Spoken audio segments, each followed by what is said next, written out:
In today's module, Module 3, we are going to talk about study skills. Concentration, listening skills, and time management skills are important skills that children can learn to help them focus in school and learn more. An activity that helps us see this is called the power of listening. To do this activity, you will need some labels or small pieces of paper. There are labels that are included in your kit. On each label, you're going to write a name of a person, an important person, a place, or a thing. You will also need tape for this activity. If you're doing this with your family, since we're not face-to-face and we can't do it as a group of parents, we're virtual, you can do this with your family. You're going to tape a label on the back of each person's back. Then you're going to ask each other questions, yes or no questions, to try to figure out who or what is on the label of each person. You're going to listen carefully and concentrate on responses. This activity is just to help us see that listening is so important, and listening involves not only looking at the person but concentrating on what they're saying. COLT is an acronym that can help us remember the parts that are so important to listening. The first thing is concentration, listening, and time management. The building blocks of effective learning include concentration. Think a moment. When I say the word concentration, what do you think about? Concentration is paying close attention. Concentration is a shortcut to learning. And concentration is a skill that anyone can learn or sharpen. Concentration is the ability to shut out all of those distractions. And to be able to do that, we have to practice. It is very easy for me to be distracted. So I've had to focus and to teach myself how to shut out those distractions. There are many things that can cause poor concentration. One of those is a physical cause. Did you know that ADD affects 3 to 5% of all children? Children all need a quiet place to study, no visitors or interruptions during their study time, and close supervision, because we know once we're out of where they can see us or they can hear us that sometimes what they were doing can change from studying to watching TV or to listening to music on a phone. There are environmental causes too that can cause distractions. Of course, there's television, music, friends, the phone, traffic, parties. There are many things that can cause concentration problems in students. One is the concentration problems of most children is traced to the environment and to habit. Parents can remove some distractions and teach children to block out others. We need to look at what is distracting our children, and we need to get the things that we can physically remove out of their study space. This could be the TV, this could be a bouncing ball. Anything that causes distractions, we need to physically remove those. And the things we can't remove, for instance, a train going by outside while they're studying, or traffic noise, or maybe noise in another room. We need to teach children to block those things out. Here are some reminders about concentration. Each day, your child should be studying in the same place. This place needs to be quiet, and it needs to be the area that you have converted to their study place. The area should have suitable ventilation, light, and temperature, because we all know wherever we study or we work, we want it to be comfortable. We need to make sure the area is clear of clutter, noise, and distraction. We need to show our children that this area is important, that learning is important, and it's an important part of our home. Okay, some simple reminders for this area is to prop up their reading materials, to study one task at a time, and to complete that task before we move on to another. This is another one that's hard for me. It's so easy to begin a task and then move on to something else and then to come back. But it's very important that we train ourselves to work on one task, to complete it, and then to move on to another. This is part of being organized and those study skills that we've been talking about. Before your child begins studying or doing homework, they should get a drink, a snack, and rest, because they are tired when they come home from school. So have a few minutes to rest, not to watch television, but just to rest, and then to begin their studying. And before we study anything, we need to know the purpose of studying. We're not studying because the teacher told us to, or because mom or dad want us to. We need to tell and help the students, the children, find what their purpose for studying something is. What is listening? Listening is paying attention and noting carefully. There's a difference in passive listening and active listening. So when I'm listening to someone, I'm paying attention, shaking my head to let them know that I'm paying attention to them, and I'm noting what they're saying. We need to talk to our children about the importance of listening in school. All day, their teachers are delivering information. We need to talk to them about the importance of active listening and participating in class. You need to find out from your child's teacher what kind of listener your child is in class. Are they listening to what he or she is saying? Are they easily distracted? If they are distracted, what's causing those distractions, and what can you do to help with that?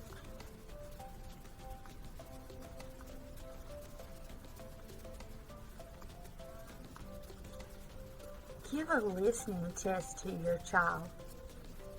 Ask questions and see if they respond to those questions. Teach your child the listening pose, to sit up straight, to look at the person who's speaking in the eyes, and to be active in their listening. And tell your child to ask their teacher to repeat anything that he or she does not understand. Some things for listening enhancement are to play music in the background. As a teacher, I do this in my classroom, to play soft music. Sometimes it's not even music. It could just be sounds like rainfall or a waterfall. And that is awesome to use while a child is studying. Not only does it help them to be able to listen, it also can cut noise of other distractions. To take turns talking when they are listening. Not to be the one that talks all the time or listens all the time, but to take turns talking. You as a parent should set a good example when it comes to listening. Listen to your child and respond to their questions. Respond to their statements. Monitor your child's response to specific directions. Ask your child to repeat or rephrase directions. After you give directions, ask your child, what did I ask you to do? And have them repeat or to say it back in their own words. I love this one. Request newspaper, TV, and radio summaries. After they've watched something on TV, ask them to summarize it. Hey, tell me what happened, and see how specific they are with this. This helps them to recall what they've heard. We do this a lot with stories, but it's important when you're practicing listening to do this with TV or radio, something they're hearing. When you're traveling, play road games that involves asking questions to each other. We love to play 20 questions when we're traveling together. And tell stories. What a fun way to practice listening. Tell stories to each other. Let your children make up stories to share with you, and you summarize or comment on the stories, and you tell stories and let your child practice listening. Okay, now we're going to move on to time management.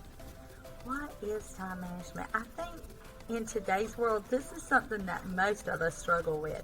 time management is making the best use of your time. There are 5 steps to effective time management. The first is to help your child learn the importance of time. The second, discuss the benefits of organizing time. The third, allow your child to do small chores at home according to a time schedule. The fourth is to give your child family experience in planning the use of time. And the fifth is to teach your child to budget work time in school.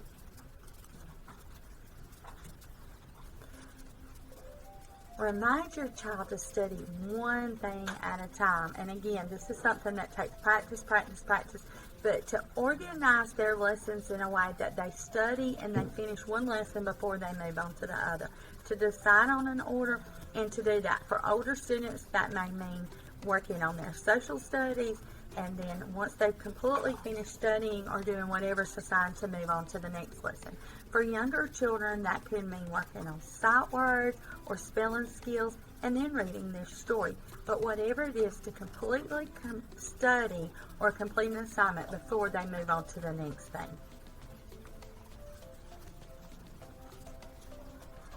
Okay, I want us to end today's module with a fun activity that if we were face-to-face, we would play this together. But since we're at home, we're going to talk about it, and then you can do this with your family. And this is really cool just to help us review the things that we've done today. Okay, so all of these are going to help us with study skills. One game that you can play is very simple, and I'm going to do this with you now. I want you to scan the room you're in and look at the details of the room real quick. Okay, now I want you to close your eyes, and I want you to see the objects that are in that room in your head without opening your eyes. See if you can see those. How many objects can you recall? Can you visualize? Now, open your eyes and write down the objects that you saw in your head that you recall. Once you've written those down, you would look around the room and see, what did you remember and what did you forget? Yes, this is a way to help us practice concentration. So this will be really fun to do with your children at home. Get them to look around the room, close their eyes, visualize what they saw, and then open their eyes and quickly jot down the things that they were able to remember. It is really funny sometimes, even in a house that we live in and these things that we see every day, it's funny how many of these things, once we really start concentrating, that we really see. Okay, another game they can play, that you can play with your family, is in 30 seconds recite as many colors, states, songs, furry animals, pop singers, football players, or any other thing that you can think of as you can. 30 seconds. This is time management, and this is just, and concentration. In 30 seconds, how many of these things can I list in this category? Another one, you're going to need a picture book, newspaper, and comic books, and some of these things are included in your kit. In a picture or a book of pictures, count all the objects that begin with the letters TH or that end in the letters ION. Okay? And you can choose other things with your child. You can say, find all of the pictures that are blue, or find all of the pictures that rhyme, find all of the words that rhyme. Another game that's cool to play is when examining a comic book or a newspaper, identify the good things that happen to people as well as the bad things. All of these things go along with our lesson today, which is study skills. So I'm going to end this with something I found about listening I thought was very interesting. Listen better, learn more. In one of the family circus cartoon strips, the little girl looks up at her father, who is reading the newspaper, and says, "Daddy, you have to listen to me with your eyes as well as your ears." That statement says almost all there is to say about listening, whether in our personal conversations or in learning at school. Do listening skills affect learning? Listening is not a school subject like reading and writing. Many of us seem to feel it comes naturally, and that as long as we can listen to directions on how to find a restroom, nothing more needs to be said. The latest studies revealed that listening is a very large part of school learning and is one of our primary means of interacting with other people on a personal basis. It is estimated that between 50 and 75% of students' classroom time is spent listening to the teacher, to other students, and to audio media. This lesson today on this module on study skills is so important. So as we end, I want us to remember our focus, which was concentration, listening skills, and time management skills are important skills that children can learn to help them focus in school and learn more. Thank you so much.